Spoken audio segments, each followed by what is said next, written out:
Saya mau trisam. Bismillahirrahmanirrahim. Assalamualaikum warahmatullahi wabarakatuh. Bertemu lagi bersama saya Muhammad Ikhlas di channel Zero to One. Oke. Ya apa ya? Saya hari ini mau bercerita sedikit tentang pengalaman saya sewaktu bekerja di Pialang. Saya dulu punya nasabah, ya.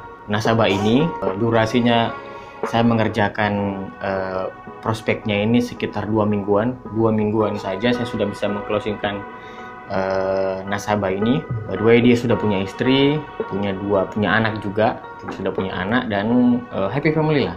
Ya. Nah, ketika itu beliau ini memang punya orang-orang kaya ya, orang kaya lah, orang punya duit sebenarnya, orang punya duit. Usahanya tuh punya pabrik di sebuah pabrik di Surabaya, gitu ya. Jadi yang saya mau ceritakan di sini adalah bagaimana ketika orang-orang yang punya duit itu terlihat sisi gelap dari orang-orang tersebut.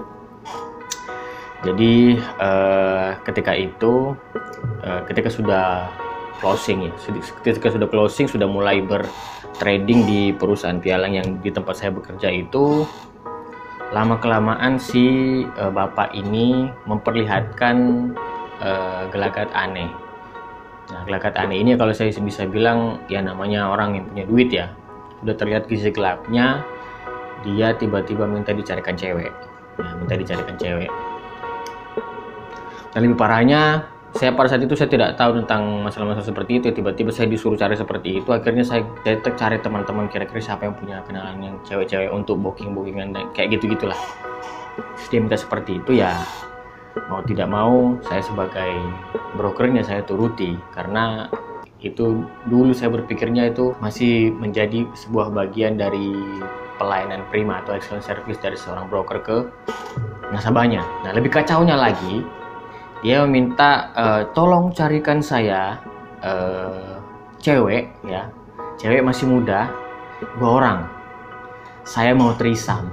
Wow, itu yang apa ya? Saya kira-kira saat itu dapat itu SMS-nya beliau dari di HP saya itu, saya hari itu waduh, saya langsung mengkerutkan dahi ya. Itu luar biasa sih, saya baru melihat bahwa wow, ternyata orang-orang yang berduit itu padahal punya sisi nakal juga. Padahal ya kalau saya melihat dia keluarganya itu ya seperti happy family lah, punya keluarga, bekerja setiap hari, punya anaknya juga sudah laki-laki, ada perempuan, masih kecil-kecil, dan dia meminta seperti itu. Nah, yang saya mau bahas itu kira-kira penyebabnya apa? Apakah seorang laki-laki yang sudah punya uang itu pasti mempunyai sindrom untuk jajan perempuan seperti itu atau gimana ya? Saya itu masih ya, kalian punya ada pemikiran lain silakan posting di kolom komentar. Saya ingin berbagi aja kepada kalian. Jadi saya juga rada bingung sih mau ngomongnya seperti apa, karena pada saat itu ketika saya belum mendapatkan apa yang dia mau, yaitu tadi cewek-cewek muda dengan usia muda. Jadi dia minta bukan anak SMA, anak kuliah, terus 2 orang. Padahal bapak-bapak ini sudah umur sekitar 40-an ke atas lah, seperti itu. Nah, kebetulan ya, alhamdulillahnya ini SMS-nya dia itu yang dikirim kepada saya, kan kita kan ngobrol banyak tentang itu, ketemu dengan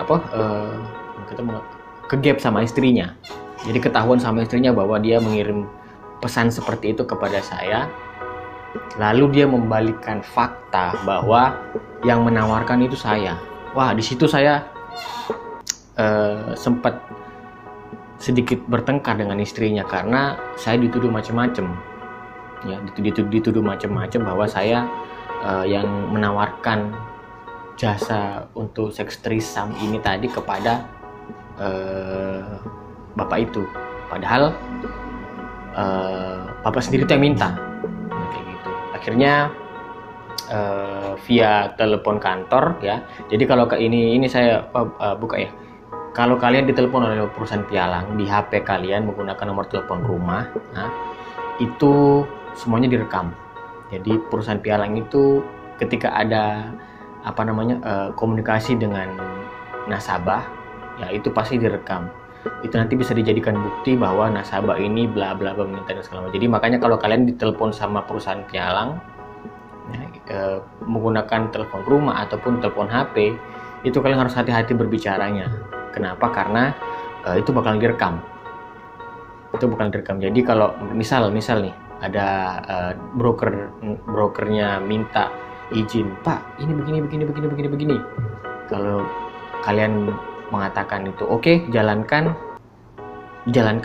Dan kalau menderita kerugian, itu broker tidak bakal bisa dituntut atau bagaimana, karena sudah ada buktinya bahwa kita nasabah tadi mengapprove atau menyetujui sebuah action tersebut. Nah, kembali ke cerita Trisam tadi itu, akhirnya saya berbicara via telepon itu tadi, via telepon yang direkam tadi itu kepada istrinya. Ya, kepada istrinya saya ceritakan loh, Bapak yang minta seperti ini, Bu, bla bla bla bla. Nah, di situ sudah hampir mereka bercerai sebenarnya, hampir. Jadi setelah saya bercerita seperti itu, yang maju ke rumahnya, yang bertandang ke rumahnya atau yang berkomunikasi dengan bapak itu, nasabah itu bukan saya lagi, tapi sudah kepala cabang lagi dengan kepala tim saya.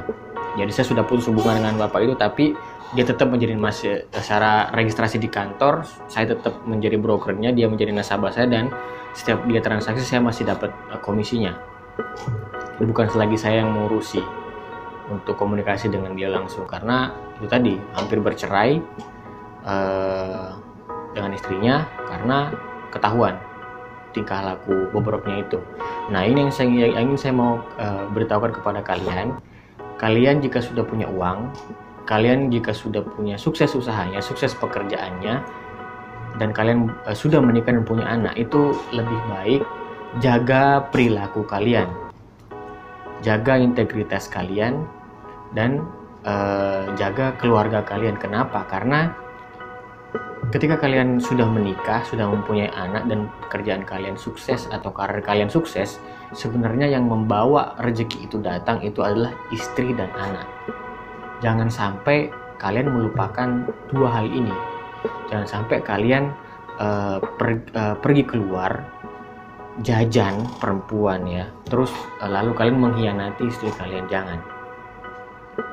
Karena apa, bagaimanapun yang membawa rezeki itu ya istri sama anak. Jangan pernah melupakan itu. Jangan pernah karena kalian jangan karena kalian beralasan bahwa istri saya sudah seperti ini, bla bla bla, sudah tidak asik, sudah tidak ini. Jangan, tidak boleh.